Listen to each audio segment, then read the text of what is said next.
Welcome to episode 94 of the Family Geekery Podcast. I'm Amber. I'm Danny. And I'm Chris.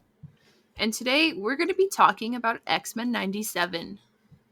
Woo! Yeah. X-Men 97, new show on Disney Plus. Came out on March 20th. We're getting to it a week late. That's okay. We had more to watch. Yeah. And we've watched a couple episodes here, so this is going to be pretty much just a initial thoughts, first reaction type episode. We're not going to get deep into the plot or anything, but just generalizations of what we've seen, what we like, that kind of stuff. But first...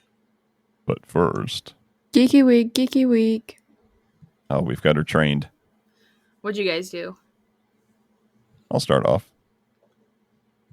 I watched a movie. It was a geeky movie. It was called Damsel.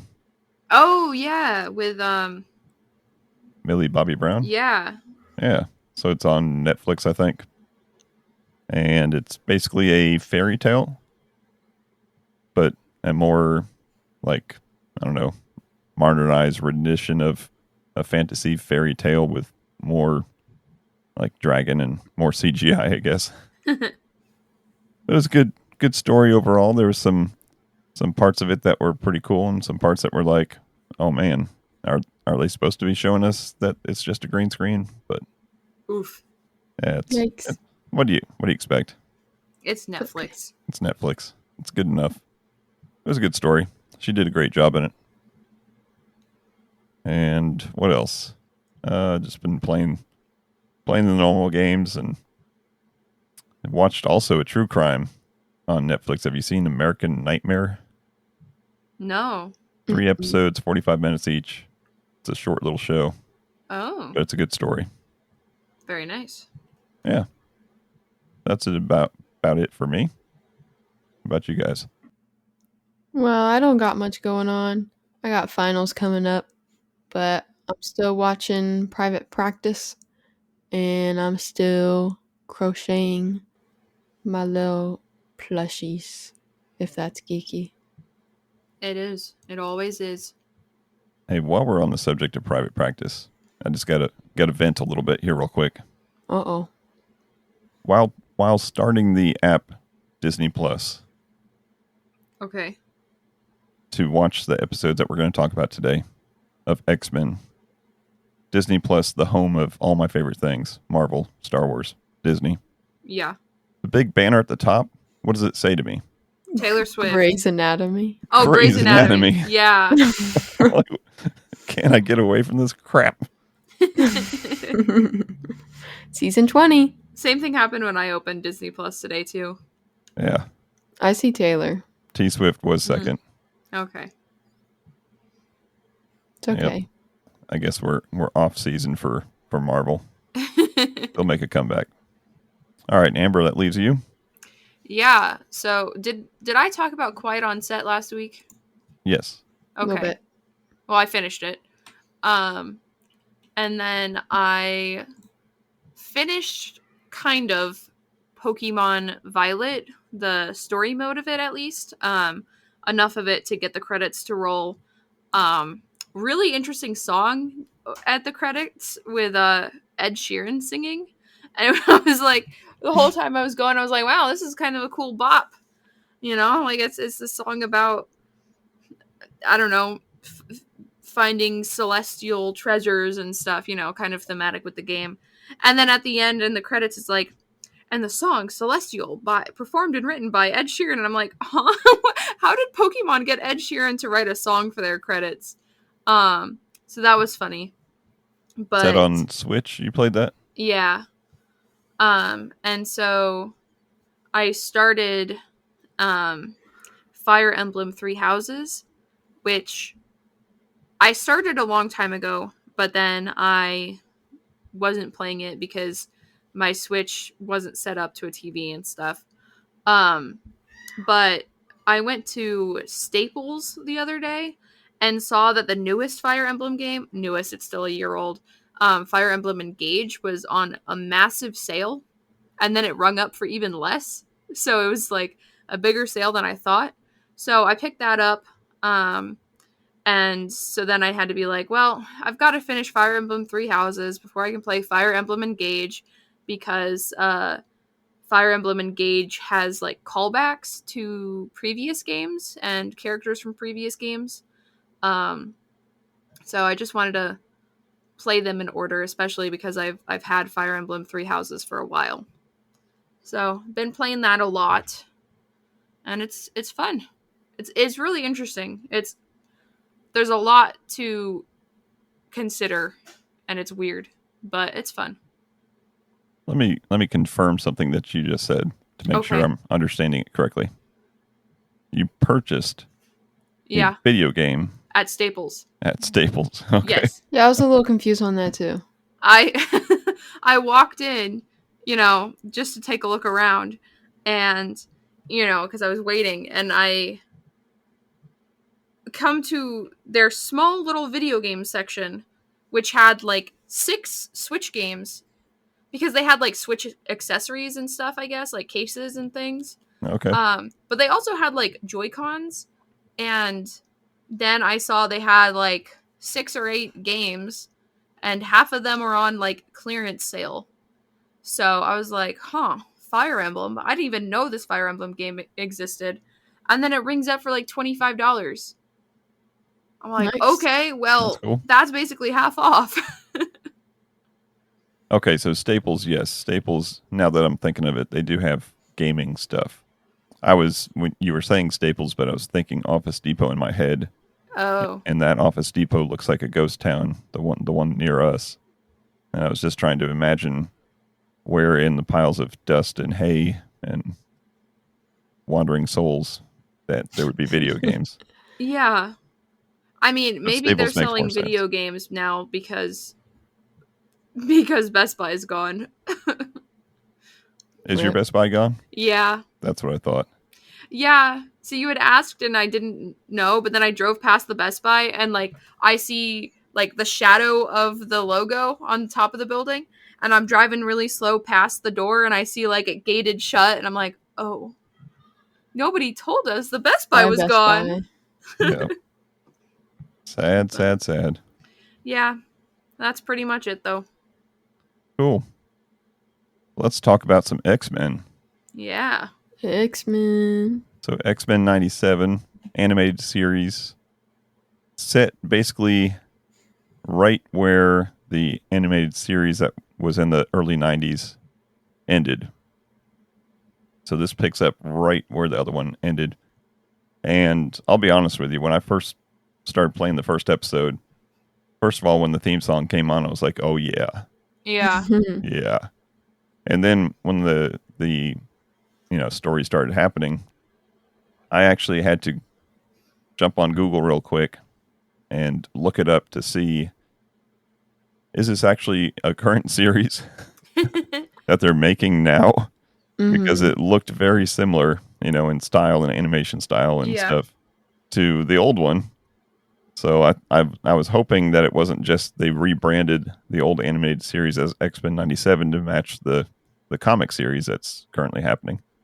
And sure enough, it said, yes, this is a continuation. It is made now, and it is intentionally in the same animation style as the original. So I was relieved. It's on purpose that it looks old. Yeah. Which is cool. I also thought that too. I thought it was like a re-release of an older show just put on Disney Plus. But then I looked it up too. Yeah. And I did go back and play the last episode of the original animated series. Smart. Just so I could see, what was going on. And sure enough, it is a continuation of that series. A series that I didn't watch because that was kind of, in my probably college to early dad days where I wasn't exactly watching too many cartoons, except for some South Park with you guys and Simpsons. This show came out and ended before we were born. You can't blame it on us. That's true. Yeah, so it was. I guess it was. You can blame it on your wife. early adulthood for me. So it was. You can watch cartoons in your adulthood. Yeah, no, but it was a little late in my, prime cartoon watching. Your prime. I was hustling, trying to make a living. Well, you parented us well because we are now adults watching cartoons. That's right. Yeah. Mission accomplished. It's all the Beavis and Butthead when we were babies. Ingrained in our head. That's right. Cartoons. So yeah, so I didn't get to see it. I did know of it, and I of course knew the theme song very well. And yeah, so it was good to jump into this one and see all the familiar faces. Yeah. Did you know everybody? I didn't know Morph. So Morph has an interesting story, and we'll take a tangent real quick to tell that, just in case you don't know. Good. Seems like he's got some trauma. So in the original series, the intent was to have Thunderbird be one of the characters on the X-Men. And Thunderbird, I'm not sure if you are familiar with him, but he's a Native American mutant. But the problem is that they already knew in the comic series that Thunderbird dies. Yeah. And they didn't want to kill off the only Native American in the series early on in the series, because I think storyline-wise it would have happened pretty quick. So the creators decided instead just to replace him. So they went searching through, hey, who's all the available mutants that we aren't using or haven't used in a while. And there's one from early in the X-Men series, like old X-Men series, comic series, that was called Changeling. And that was him, Kevin something or other. Only problem is Changeling was owned by DC, the name, who became Beast Boy. Oh. So they didn't want to use the word Changeling, so they used the name Morph instead. So Morph, as we know him, is basically a made-for-TV character for the animated series. That's kind of sick. Cool. But he's one of my favorite characters because he's just instant cameo, right? We've seen him do all kinds of cameos already in the first couple episodes, and then that's a shtick that he did all through the original series. So that's kind of a good catch-all that you can throw in little cameos without having to write them into the story. Kind of busted also, because he can use their powers when he changes into them. Yeah, that's kind of interesting. He has his own powers besides shape-shifting, but I'm not sure how he can manifest it. Maybe it's just an illusion or something. Who knows? Yeah. Mm-hmm. That would be a little OP. But when he changed into Blob, he kind of was bouncy, blobby. Right.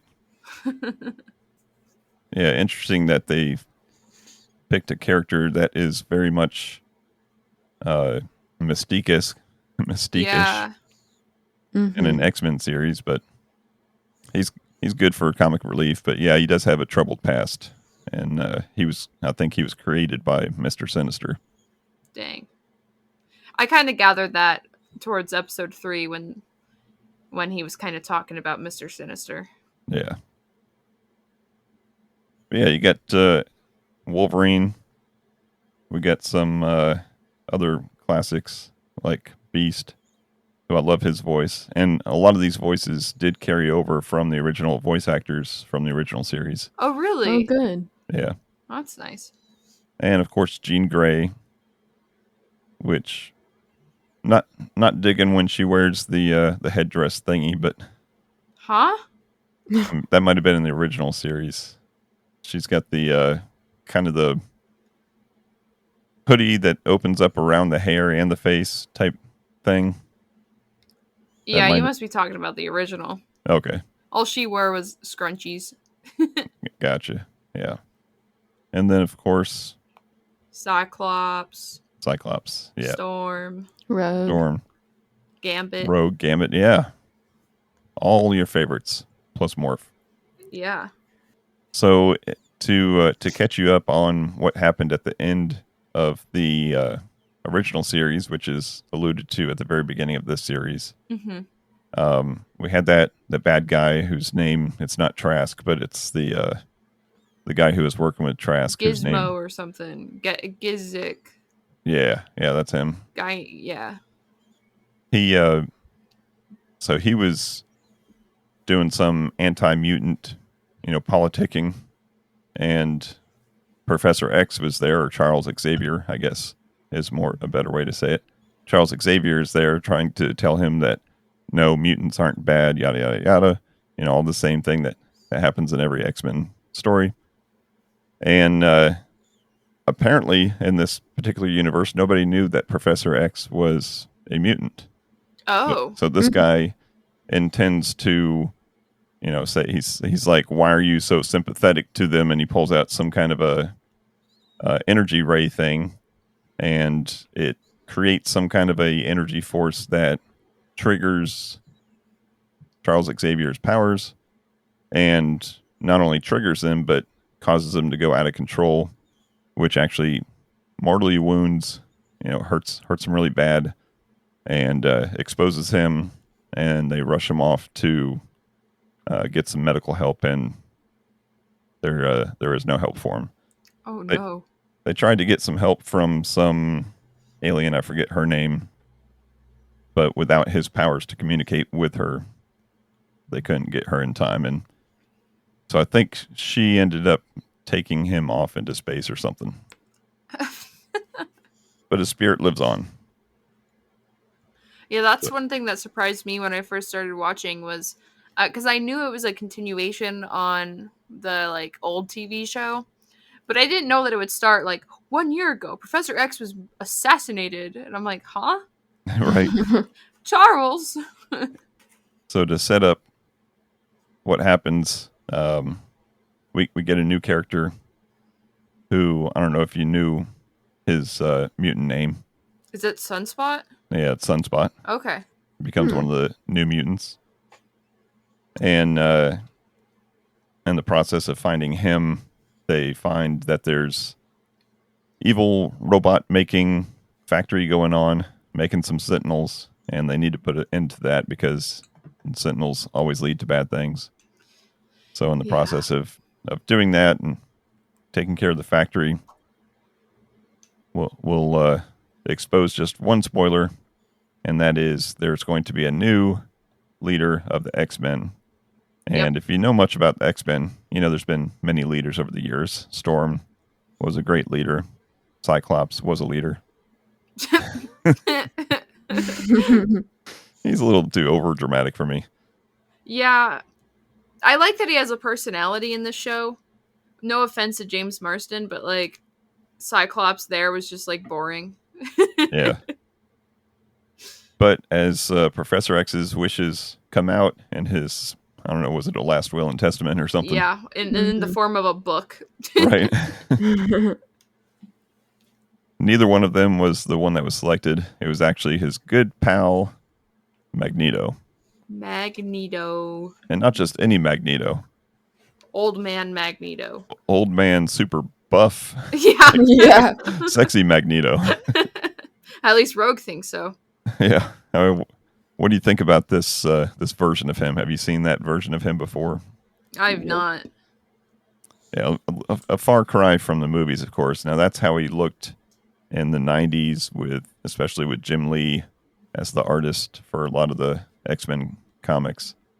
That was how he looked. Everybody was super buff with Jim Lee drawing. But yeah, he's a big dude. I dig it. Yeah, and I like the storyline of having him. You've got the team who isn't sure if they should trust him. Yeah. You've got him openly admitting that, hey, I might not agree with everything that Charles stood for, but he trusted me in this. So yeah, he's trying to redeem himself a little bit. I'm gonna try to redeem myself, right? And Rogue reminds him, hey, a lot of us were criminals before we came here. So you're in good company. Gambit, Storm, Rogue. I think they all had criminal past backgrounds, so you're in good company, buddy. Everybody except for that goody two-shoes Cyclops. So what do you think so far of the show? I thought it started a little slow. Because at first it's just kind of like, oh, new mutant, we gotta go save him and bring him back to the school. But then it like went crazy. The show went crazy, and I was like, huh? Every episode had like a small little cliffhanger, and I'm like, well, I gotta watch the next one. Mm-hmm. What's happening? This is crazy. So I did start to really enjoy it. How about you, Danny? At first, I was a little confused on what was going on because I didn't know that it was a continuation of the last series. But then I kind of figured it out, and I started to really like it. I watched the first 2 episodes, and I liked when Rogue gave birth or birthed Jean's baby. Rogue gave birth to Jean Grey's baby. Yeah, what'd she do? She like took the medical powers expertise of the doctor. of the doctor. Yeah. Which is I a love that. crazy way to use her power. Yeah, I mean, when she takes the powers of a mutant, it hurts them a lot, almost to the point of death. Imagine doing that to like a human. Right. His only superpower is medical school. Yeah, that was a little crazy. In the comics, these stories, they follow the comics pretty close. Yeah. And I didn't read 40 years worth of X-Men comics, so this is a good chance for me to catch up on some of these storylines, and you can kind of cross-reference them through the wikis and different websites and stuff. But I think the main difference was in the comics, she gave birth in the kitchen of the X-Mansion, like by herself or something. Dang. So in this one, I guess they had to have an action sequence of her and Wolverine in the Jeep. Yeah. Little chase scene. But yeah, so that was pretty cool. So she has Nathan, right? Yeah. Jean Grey being pregnant at the start of the show, I was surprised. And then she gives birth, and I'm like, Nathan, that's not a name that I know. Because, like, they have other kids, right? Right. Together. So I was like, I don't recognize the name Nathan. And then at the end of episode 3, no spoilers, but at the end of episode 3, I'm like, oh, now I remember Nathan. Yeah, Nathan. There's actually 2 Nathans. There's 2? Yeah, I don't know if you followed that, but yeah, episode 3 was very busy. Yeah, there was a lot happening. So there. Danny, get a good sized snack and plan on watching that one twice, because they shove a bunch of stuff into one episode, and it's all very confusing. It's like watching the first 3 seasons of Lost all in one episode of X-Men. And you're like, wait a minute, who's who and what's what? But yeah, there happens to be a Nathan with both of those, Amber. Both of those. They both have a Nathan. Why do they both have a Nathan? There's only one Nathan. No, there's the Nathan that you know, and then there's X-Man. Oh. Who is like a clone brother. Is that what Mr. Sinister was doing? No. No. Okay. Well, I guess I'll have to keep watching to know for sure what you're talking about. Yeah. All I know is Bishop took the baby, and I'm like, okay, that's Cable. Yeah. Yeah, so I'm not sure if they'll bring the other one into the story, but that that episode 3, that's a doozy. It looks really cool though. Like there's if there's something about the show, everything looks so cool. Like all of the powers. All of the powers. Yeah. They all got some. So a good show so far. And I think that this may be just my interpolation, but... Interpolation? I wasn't going to say anything. interpretation. Thanks Leave for it in. grammar shaming You're me. extrapolating and interpreting. Yeah. But I think there's a lot of people, a lot of X-Men fans that like the animated series more than the movies. Oh. Hmm. See, for me, there's just something weird about Wolverine not sounding like Hugh Jackman. You sound a little goofy. Yeah, I know. It's like that thing where you play like the Lego Avengers game, and it's not Robert Downey Jr. who's playing Iron Man, or like you watch the Right. cartoons and it's not who you're expecting. So it's really weird, but Well, for me, that's his voice. crazy. Yeah. Hugh Jackman is the one in the wrong. I will say I loved Rogue and Gambit's accents.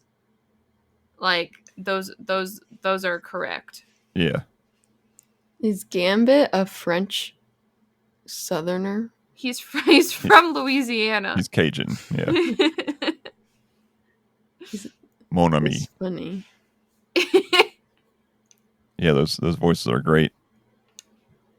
I saw something funny. I forget who it was, but it was someone that had something to do with the X-Men movies and an interview, and they were asking about, Wolverine, and do people get upset that Hugh Jackman isn't so short? And he said, yeah, I mean, you got Hugh Jackman and Halle Berry, which are exact opposites of, That was the guy at the con. Oh, that's what it was. Yeah. That's right. Hugh Jackman's Chris? supposed to be, or Wolverine's supposed to be 5'3" or something, and Storm's supposed to be 6 foot something, and they were exact opposites. But it's Hugh Jackman and Halle Berry. You don't say no to that. Yeah, I don't think anybody got too upset about that. As long as you show their butt. Huh? Oh my gosh. Yeah, there's no Wolverine butts in this show, so if that's what you're looking for, you'll have to find it elsewhere. But it was confusing in the early days of like computers and animation when things weren't very well defined, and you had both Wolverine and the Beast, who were both very short and both had this, spiky hair. Yeah. That was a little confusing back then, but now that you got one's good, blue good though. graphics, yeah, that was the only way you could tell them apart. We're talking like old 8-bit, video games and stuff. Oh, gotcha. Now, my one biggest complaint about the show: no Dazzler. No Dazzler. Maybe she'll have a cameo at some point. Yeah, like maybe Morph can turn into her. Is there a Nightcrawler? No. Not yet. I'm sure he'll bamf in there eventually. Nightcrawler's one of my favorites. He's so baby. So he's so baby. Oh my gosh. That's one of the things that the movies did right, though. Nightcrawler story? Yeah. Oh, they did him justice. Yeah. Yeah. Like some of the action scenes of him bamfing around. Oh, and then like the one in the White House. I guess that was the enemy Nightcrawler, huh? No. Anyways. Enemy Nightcrawler. Well, in the Days of Future Past, in the First Class one, there's not Mephisto, but there's Azrael or something. Azrael, yeah. Yeah. Red Nightcrawler. Yep. I guess you eventually run out of powers. Yeah. Well, cool. So, anything else we want to talk about on this episode? Like I said, this is just kind of a first impressions. We don't want to get too deep into spoiler country. We tried our best to avoid it. I think we should keep watching. Oh, definitely. Do we know when new episodes come out? Is it like every week? Every Wednesday, I think it is. Every Wednesday. So we'll have to come back for a season 1 wrap up. Yeah. It makes me want to go watch the original show, I think. Because The one X-Men show I used to watch was X-Men Evolution, I think it was. That was the one with the early 2000s, much more. Yeah, it had Kitty Pryde in it. Yeah, much more modern animation style. Yeah. Focus more on like the teenagers and stuff. Yeah, we'll have to keep on watching this one and maybe circle back and watch the first 5 seasons. Yeah. Luckily, there's not a ton of episodes in each one. I think there's 13 in the first couple seasons, and then it gets up to like 20 or something. But yeah, good show. Good story. A little busy in episode 3. Yeah. A lot happens. But it's leaving us wanting more. Definitely. Were you guys thinking that Ryan Reynolds would be a really good morph? Like I know he's Deadpool, but like Morph has a very similar kind of sense of humor like that. You mean for like live action? Yeah. Or voice acting. Like I think he would be doing a good job. Yeah. That's the thing with Morph is you really don't have anything to compare him to. Yeah. He has that cackly laugh though. Cool. Well, I think that's going to wrap up this episode. All you listeners out there, go check out on Disney Plus X-Men 97. See what you think about it. Let us know. Send us an email, podcast@familygeekery.com. Check out our socials. Check out the YouTube channel. See what's going on there. We thank you as always for listening. And until next time, peace out. Peace out. And geek out. Thank you for listening to the Family Geekery podcast. For more information, visit www.familygeekery.com. Don't forget to subscribe at your favorite podcast provider. And until next time, peace out and geek out.